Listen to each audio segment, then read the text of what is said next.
Listen, because you will not hear the recording a second time. Listen carefully and answer questions 1 to 7. Good evening, this is WebNet and you're speaking with Natasha. How can I assist you today? Hello, Natasha. I tried to log into my WebNet account yesterday and I realised I'd forgotten my password. Are you able to help me with that? Of course. What I'll need to do is ask you a few questions to check your identity, and then I'll issue you with a new password. Is that okay? No problem. Firstly, can I have your full name, please? Michael Simmons. Simmons. I don't have a middle name. Great. And your date of birth? It's the 27th of the 3rd, 1988. Right. And I also need to know your previous address. I live at 12 Wake Street and that's in... We have that as your current address. What was the address you registered with us before you moved there? Oh yeah. I used to live at 319 Ocean Drive. That's in East Providence. I'll just need your contact phone number as well. That's 0492 48002. And just a few questions about your account. Do you know what your current data allowance is?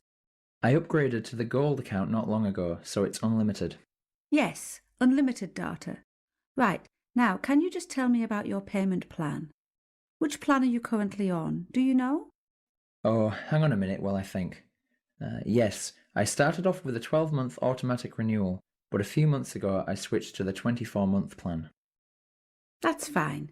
Now when you first registered for WebNet, you selected 2 secret questions and provided us with the answers. In order to issue you with a new password, I need you to answer those questions for me. Firstly, what is your mother's maiden name? My mother's name is Sarah. That's Sarah with an H. That sounds like her first name. We're looking for her maiden name. That's her family name before she was married. Oh, sorry, I misheard. It's, White. White as in the colour? Yes, that's right. Now, the other question you chose to answer, what was your first pet? The first pet I ever had? Yes. It was actually a goldfish. That's what it says on your file. OK, that's all done for you, Mr. Simmons. I've sent you a generic password, which should arrive in your email box within a few minutes. I'll just make a note of the date, 30th of June. When you log in, I suggest you go to the Members Details section on the website and change it to something you're going to remember. Wonderful, thanks. Before you hear the rest of the conversation, you have some time to look at questions 8 to 10.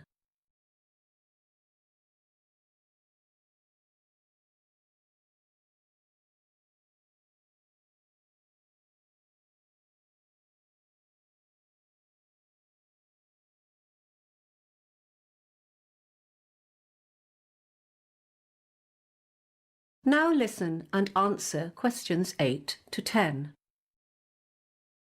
Is there anything else I can help you with today? Yeah, there are a few things. I've been having some connection issues recently. I think the problem is with the cable that connects the modem to the computer. Do you supply those? You need a new cable. Not a problem.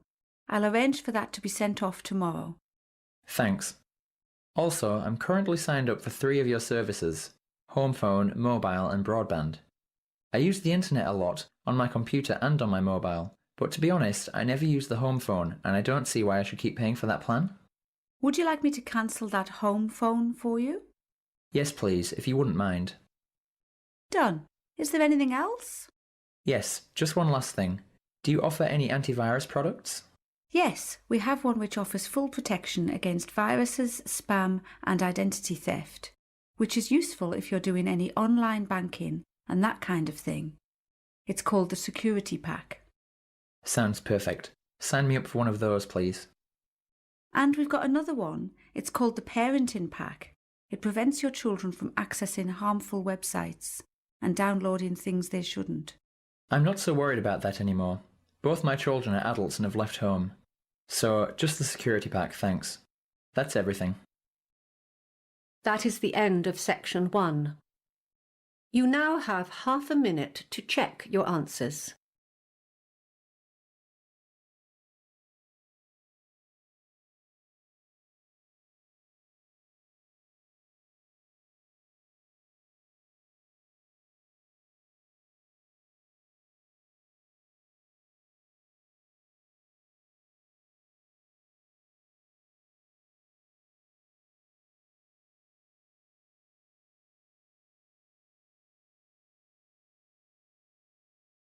Now turn to Section 2.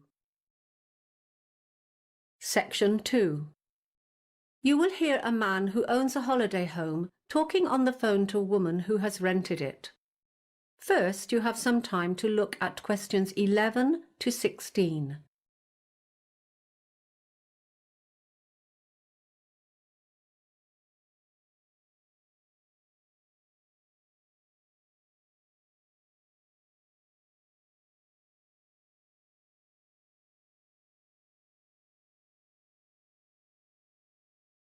Now listen carefully and answer questions 11 to 16. Hello, Ron Smith speaking. Hi, this is Kayla Lawton. I signed up with the Holiday House agency to rent your beach house, but the agent isn't available today and I have a problem. I can't remember what she said about the alarm system. Oh, it's quite simple, really. The main thing to remember is to enter by the back door, which leads into the kitchen, because that is where the alarm is situated, right next to the light switch, just beside the door. If you go through the front door into the living room, it will take you longer to reach the alarm, and you only have a few seconds to deactivate it. The code is 3498. Okay, I've got that. The agent will have given you the back and front door keys, but there are other keys that you may need for the garage, the laundry, and the little garden shed. You'll find them hanging on a hook inside the cupboard in the hallway, next to the hot water cupboard. The laundry room is outside, next to the garage. It should be kept locked, so please remember to return the key to the hook when you've done your washing. The last tenant lost it somewhere in the garden, and I had to have the lock replaced.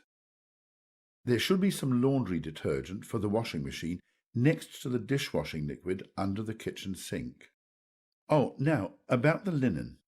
The sheets are already on the beds, and there are lots of towels at the house too.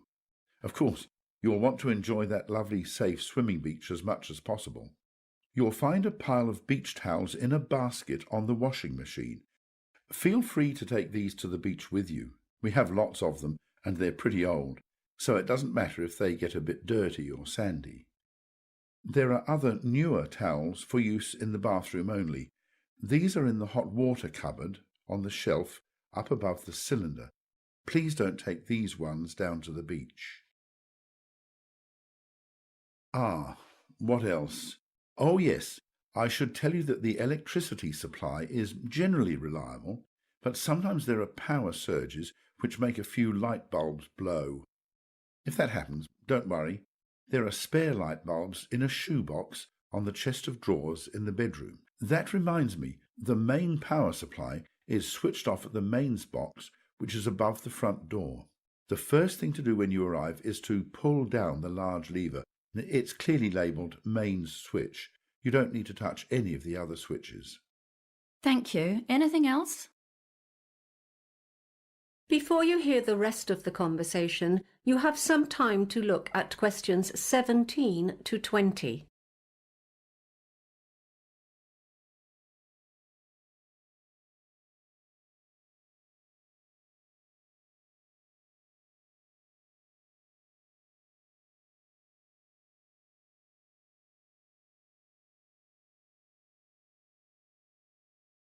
Now listen and answer questions 17 to 20.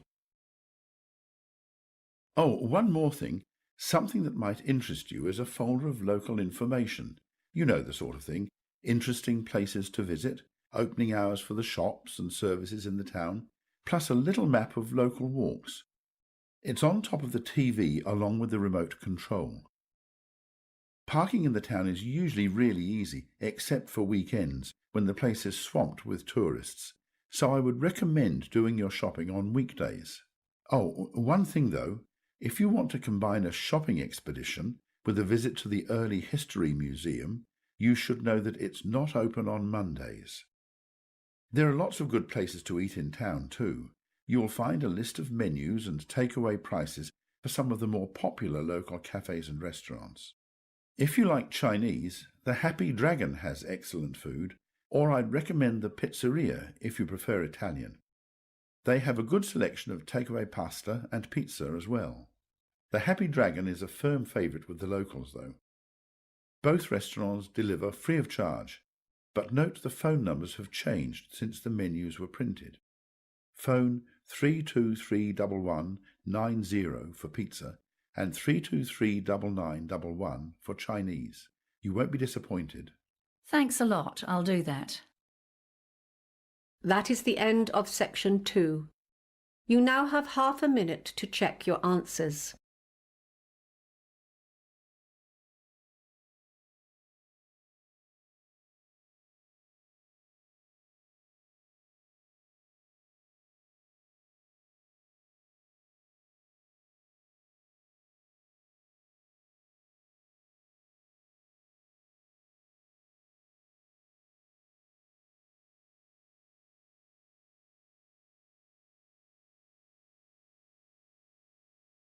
Now turn to section 3. Section 3. You will hear a college professor and a postgraduate student, Diana, discussing her recent internship experience. First, you have some time to look at questions 21 to 25.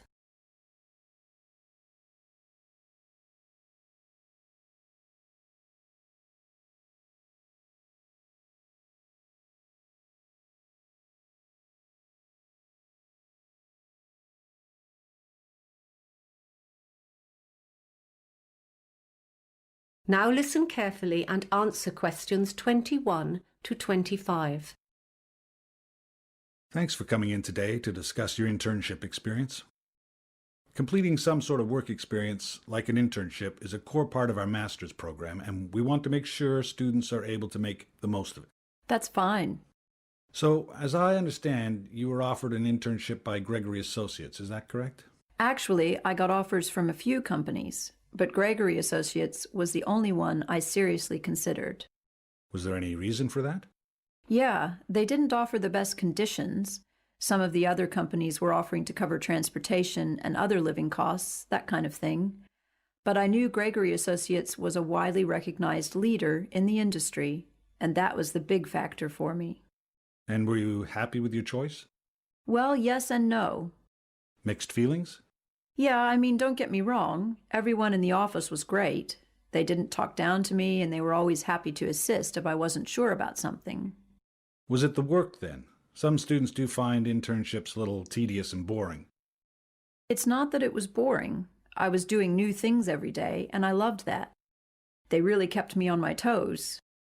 It's just that I'm studying economics, you know? But most of the projects I was assigned to involved more administrative stuff. It just wasn't relevant to what I've been studying. I'm sorry to hear that. I'll make a note of it. Let's talk about the good things. What did you particularly enjoy about the experience? Well, as an intern, the managers do tend to keep you at arm's length. They just don't trust you enough to let you take on a lot of responsibility for the big projects. That's understandable. Yes, but in a way, I liked that, because I got to stand back and watch and get a real sense of how a company like that runs on a day-to-day basis. And that was the highlight for me. Well, that's great to hear. How did you find managing the internship alongside your study commitments? Well, because my internship was over the summer break, that wasn't an issue for me at all. Okay. What would you say was the biggest struggle then? In the beginning, I might have said the hours. Those 6 a.m. starts were tough. But I quickly got used to that. In retrospect, the biggest difficulty was getting by on such a tight budget. As I wasn't earning anything, the whole experience really drained my savings account. Yeah, that can be tough. And my last question, what was the outcome of this internship for you? Some of our students are lucky enough to get offers of employment before finishing. At first, I was hoping I would be one of them. In the end, I wasn't, but I'm happy about that now. Why is that? Well, over the course of the internship, I ended up reconsidering whether this industry is really for me after all. I'm going to finish my degree, because I'm only a semester away from graduation now. But then after that, I've decided to pursue a different line of work. Well, I do hope you're successful with that. Before you hear the rest of the conversation, you have some time to look at questions 26 to 30.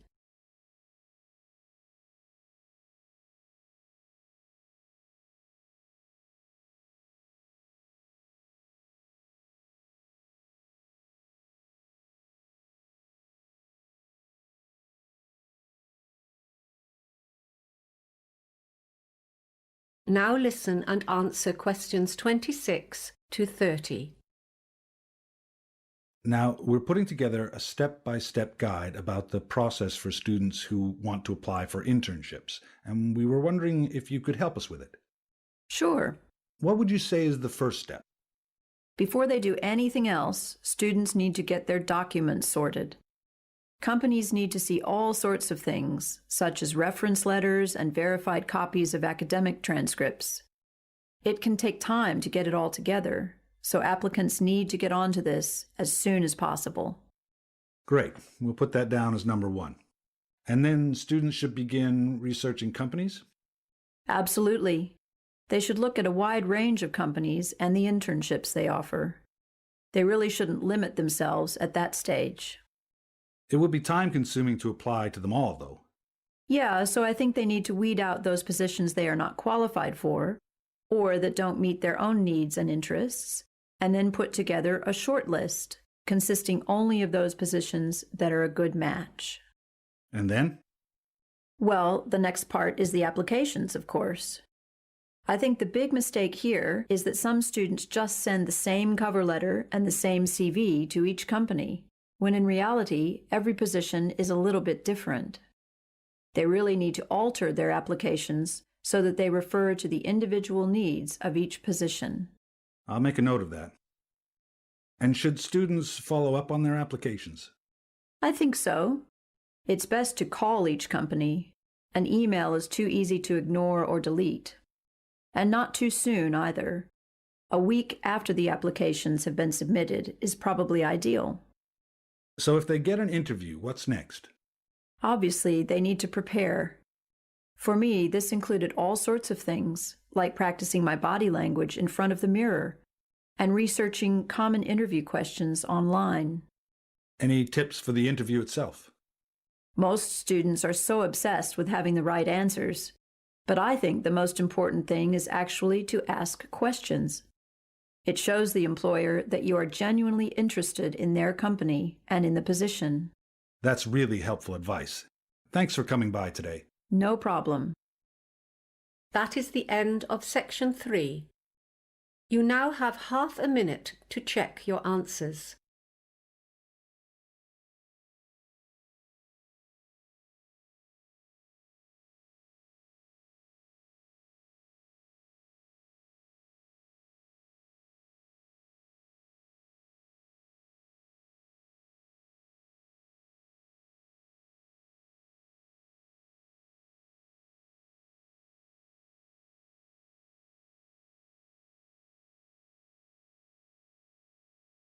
Now turn to section 4. Section 4. You will hear the first lecture of a course in development studies. First, you have some time to look at questions 31 to 40.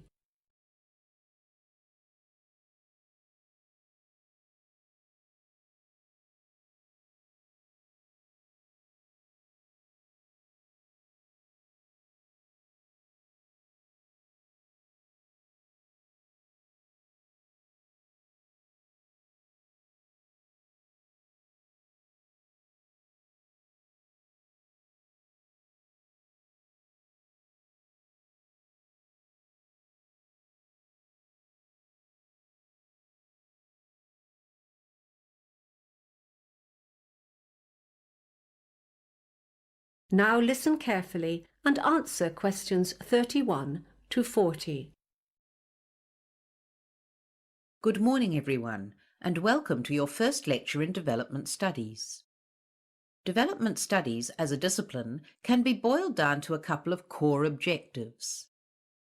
Basically, we are trying to understand how it is that societies experience particular kinds of change and how they progress as they develop.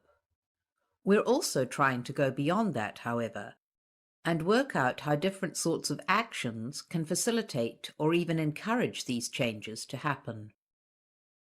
To achieve these objectives, there are two key approaches that underpin development studies. Firstly, there's a theoretical approach, which is all about the how of change. With theory, we can explore some of the big questions.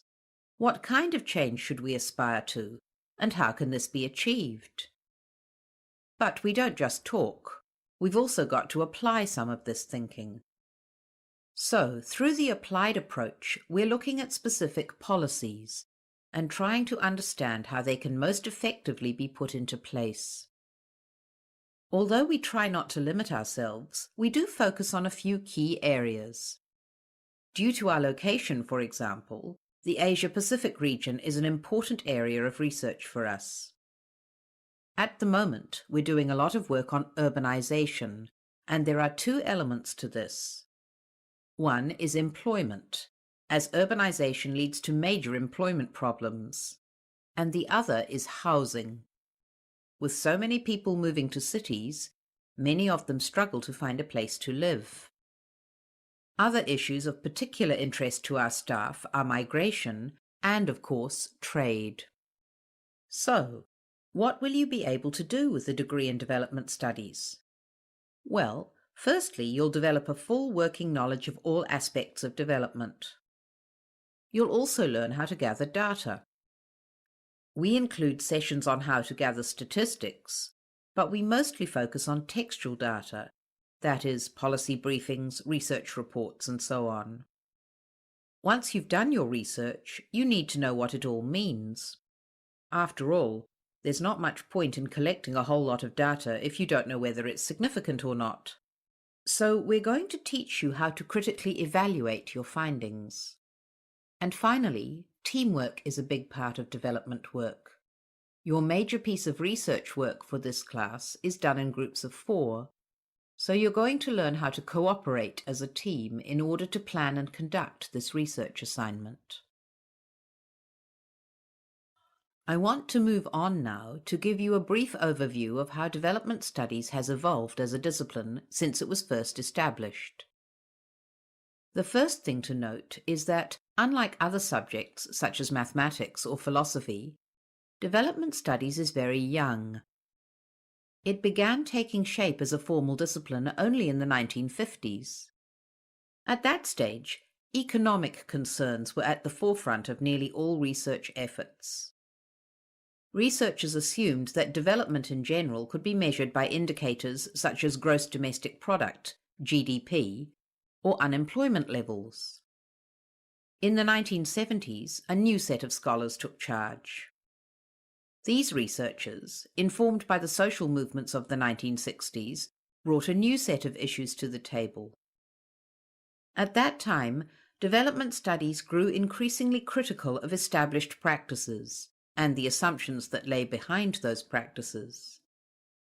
Questions were raised in 3 areas: the role of power in creating policy, the importance of environmentally sustainable change, and problems with inequalities in terms of gender.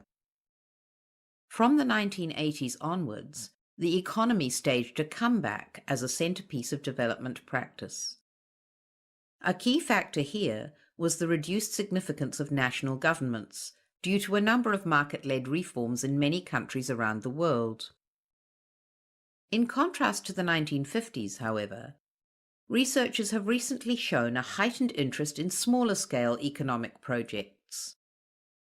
One significant innovation here is the idea of making tiny loans, sometimes only a few dollars, to help women in particular to start up a small business. And that brings us to today. So let's finish now by talking about... That is the end of section 4. You now have half a minute to check your answers.